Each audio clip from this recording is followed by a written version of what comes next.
there. Yeah. And how do you approach the kind of behavior change? You set some goals. Do the persons, do you set it together? How do you do this discussion? And how many things you think people can concentrate on? Like if you give too many things that, all right, you need to change this and this and But I this. So don't. yeah, I read. how many do you do and how do you Yeah, do it? Yeah. yeah. I read people. Yeah. It's so important to read people. So I'm 100% sure I don't give them something that's too Yeah. hard. Either the training program or, for example, at the moment I have 2 young women in my program who have small kids. I'm very aware. We're trying to keep a balance because sometimes, again, like the kids are sick or they're not maybe a little bit too stressed. They're not gonna walk too many steps or do a workout program. So again, I'm trying to balance the food intake so they still lose weight. So sometimes it's about finding the balance in the person. So and sometimes the balance, the personal balance, is not like in a specific box. You really have to read. For example, I have in my group last year a woman who had a major cancer operation in her leg, and the doctor told her now, and she was obese, and she had her veins removed, and like this leg was really big, and he said you have to be so aware you cannot walk or cycle too many steps or cycle for too long because it puts stress on the leg. And she came to me and like, okay, I did some strength training with her because we could do that, but we were not able to add too much cardiovascular training with her. Then we focused on the nutrition. And for her, I mostly said, okay, we're gonna leave the leg. Yeah. The doctor told us to leave the leg. Yeah. So then I gave her only 2 portions of food a day and made sure that she had all the nutritions in these 2 portions of food because she was actually still inactive. But that was advised of the doctor. Yeah. Yeah. And she lost weight. Yeah. She lost, I think, 13 kilos in 12 weeks. Even though she was inactive. Yeah, yeah.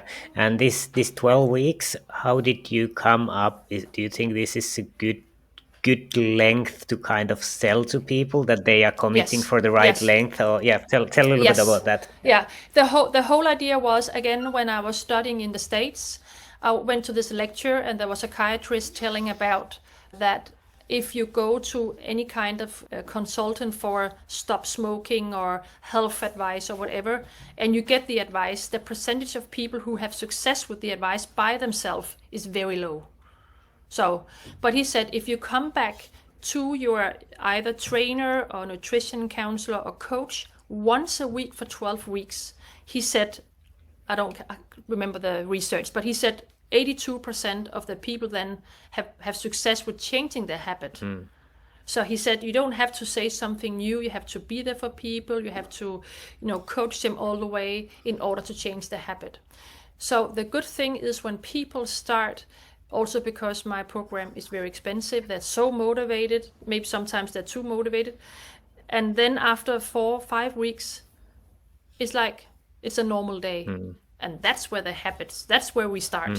Because it's not when you really have energy and you make effort and you go down the supermarket and you buy super duper salads and go and buy fresh salmon, because then it's raining and Yeah. something is happening in your family and you don't have time to buy the good salad.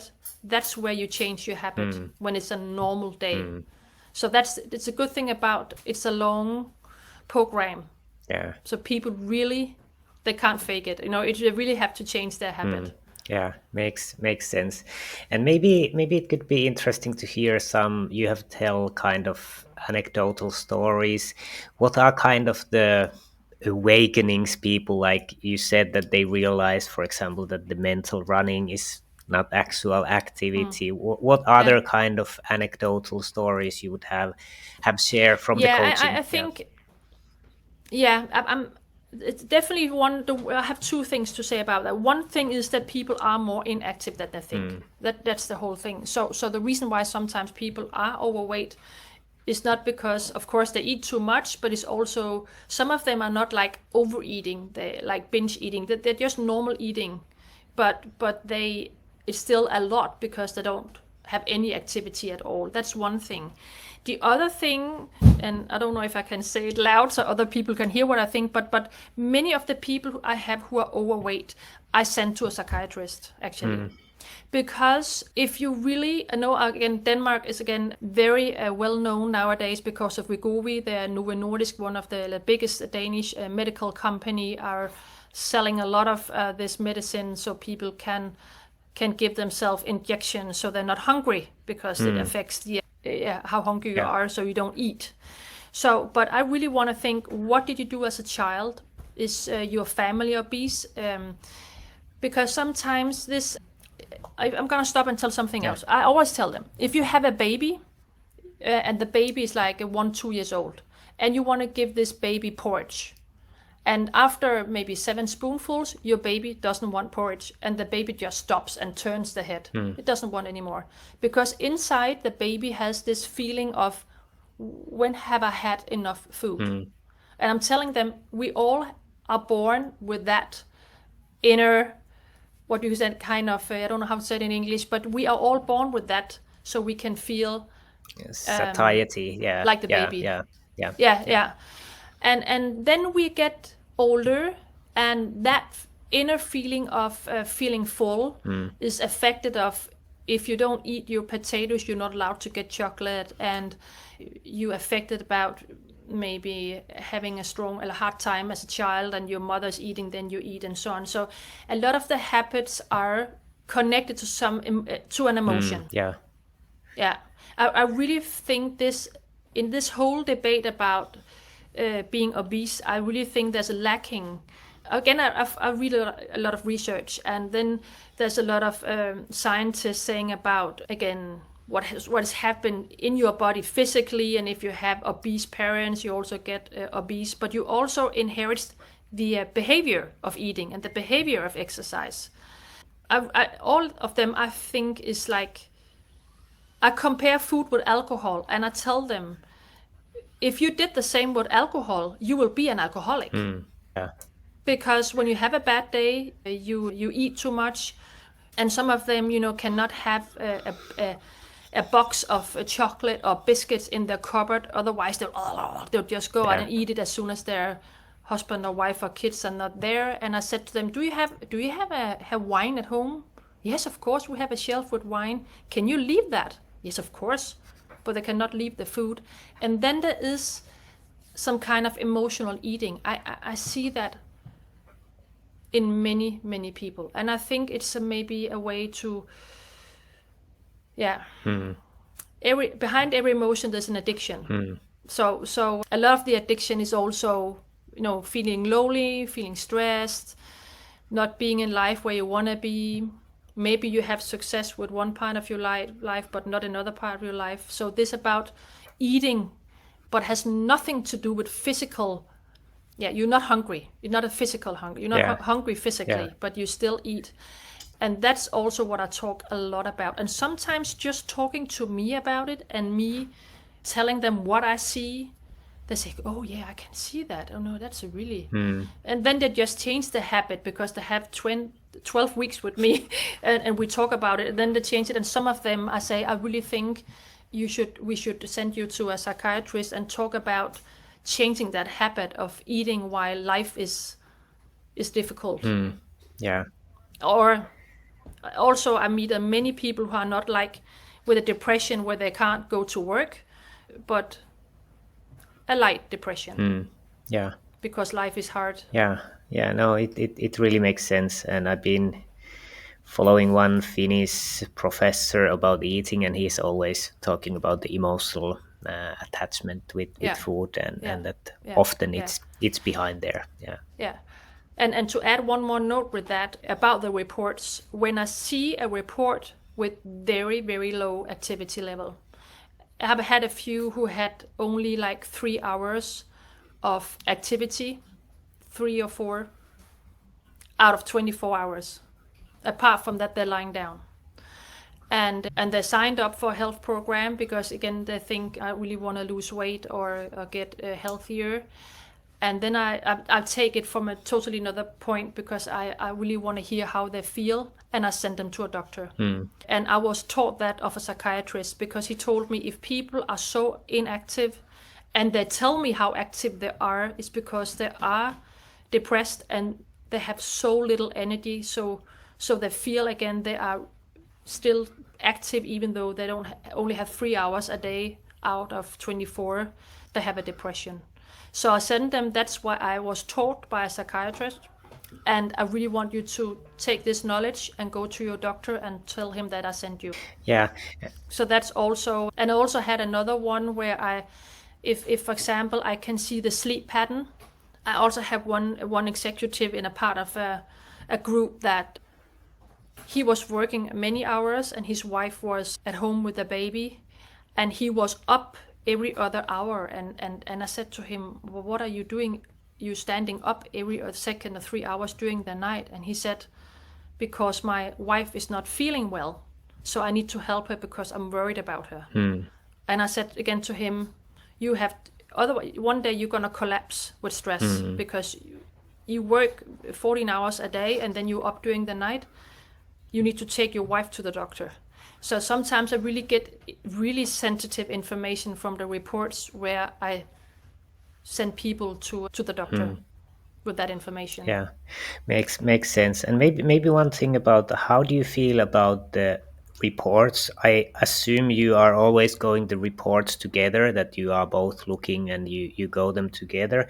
How do you feel about this kind of consulting with the reports versus different kind of apps, or that people would look the reports themselves? How do you feel difference that there is an expert? I think that's a major difference. I think, first of all, I have two things to say to that, because first of all, a lot of my clients have like armbands, and they say, oh, I feel active because I'm walking 10,000 steps a day. And of course, all steps are good. All steps are good. But then how do they sleep, and the intensity and so on. So even though people think they know what they're doing, it's to get the whole, to look at their sleep and look at the 24 hours, and also look at how many hours they're sitting and for how long they're sitting. So I think to make this more scientific analysis, give them a lot more data than they can have from like a normal armband. And then, as you said, also during this conversation, I think my purpose is to send people out motivated. So even though I have people really bad reports, I'm really trying to motivate them to make a difference, and I'm writing down small steps we agree they can do. So I'm not telling them what to do. I ask them, how do you think? How can you be more standing? How can you? And then I ask them a lot of questions, and then they, with me, write down the plan for being more active. I'm just telling them, oh, you need to walk every day and you have to take your bike. Because I also have people working very far away from where they go to work. So they have to take the car, the train. So the whole, if the purpose is to help people, you need to meet people where they are. Yeah, so that's very important. Yeah, it makes sense. So they come up with a realistic plan. Yeah, and sometimes people's plans are not realistic. Yeah. Sometimes I change their plan because I'm like, yeah, your plan is maybe good, but it's unrealistic.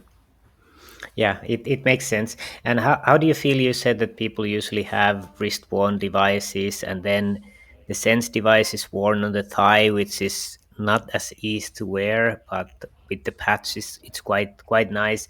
How do people feel wearing something on the skin, on their having a shower with it, and so on? Yeah, I think wearing the Sense sensor is so easy. Everybody says it's fine. It's and the difference, the major difference I see between the Sense report, because I have these businessmen who are buying the newest, for example, Apple Watch, and the major difference between the Apple Watch report they can send me and the Sense report is the difference between sitting and standing. That's also the difference between using leg-borne and arm-borne sensors. Because the Apple Watch, for example, my husband, he's the kind of type. He's got the newest Apple Watch all the time. And one day he came home, and he's got his own company, and he's sitting all the time. And then one day he came home and said, "Oh, I've been standing, I can't remember, so many hours." And I said, "No, you have not." And then I said to him, "I'm gonna give you my sensor," and we compared the reports, and we got the same numbers in moderate pace and with the vigorous, because he went for a run, exactly the same numbers.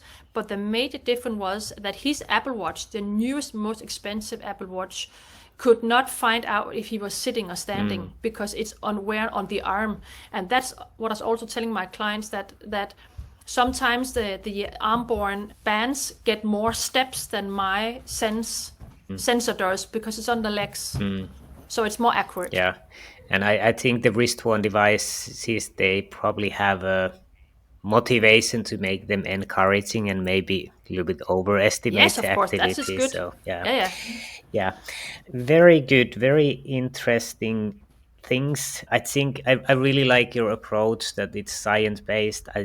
Everything you have said makes sense. I would do the coaching similarly if I would be doing coaching. I think it really makes sense, and it would be great to kind of scale up this, that you could do this from the distance. This, I think, this your method is great. It really makes sense. Of course, you have 4 kids and probably you don't want to start doing, but maybe anyone listening the podcast, if you would be interested, maybe doing something, because you could mail easily the device, people could attach, and then this kind of consultation could be Yes. done Yes. also online. Yes. Of course, face to face, it's maybe better, but it's sometimes too difficult. It would Yeah, be. it's also because I always start, apart from the report, I have this scale where I see the total weight, the fat-free mass and the fat mass, because I also need to see, the numbers as well. Yeah. Yeah. Yeah, it's very good. And maybe is there anything you want to promote? You can tell how people can reach you if they want to take part in your 12-week coaching program. And have you also written a book? Please, anything you want to promote, free word. Yeah, I haven't written the last book I wrote was about pregnancy. So that's 6 years ago I wrote that book. And right now I'm just making a course. It's going to be both physically in Copenhagen, but also online for women in menopause. Yeah. But again, since I haven't studied medicine, and menopause is in Denmark and the States and everywhere in Europe, it's again a buzzword, and people are coming out with a lot of products. So right now I've sent my program to one of the leading professors in Denmark. I want her to approve my program, so people can see again it's based on science. Yeah. So that's a new thing I'm coming up with. Yeah. But it's that also because women in menopause, they don't move. Yeah. Because you feel not feeling way physically and mentally, and then you eat some more, and then you gain weight. And so also the sense where, and Fibion reports are a major part of my program, also for the women in menopause. Yeah, sounds interesting. And you said that you have written a book about pregnancy. Would you like to tell a little bit more? What is it about, if someone is interested? Yeah, but that's also about activity. Yeah. because more women getting pregnant are obese. Yeah. I remember when I started, it was 1/3 that were overweight. I saw a research last week. Now it's 40% of all women getting pregnant that are obese. So it's about, of course, training the core, being pregnant, but it's also being active, because a lot of women stop being active when they get pregnant. And again, you don't have to be an athlete, but you should be active. It's healthy for you and the baby as well. And you don't gain that much weight. And then when you become a mother, some women are have to lose weight while they also have to breastfeed, and it's it's too hard, giving yourself too hard time. So I'm really trying also to get the pregnant women to just be normal active during the pregnancy. Yeah, sounds great. So anyone interested, check that one. This was really interesting discussion, Lotte. It was very nice to have you get you here. Thank you for having me. From your busy Yeah. schedule. Yeah. Perfect. Thank you. Thank you so much for having me. My name is Lotte Arndal. I have a spa and fitness in Copenhagen, where I mostly myself work with personal training and nutrition counseling and health coaching in one program called Bootcamp, a 12-week program. A major part of my program is that I use the sense so I measure how people walk and the activity level. A major part of that is that I get a Fibion report that can make my counseling 100% customized.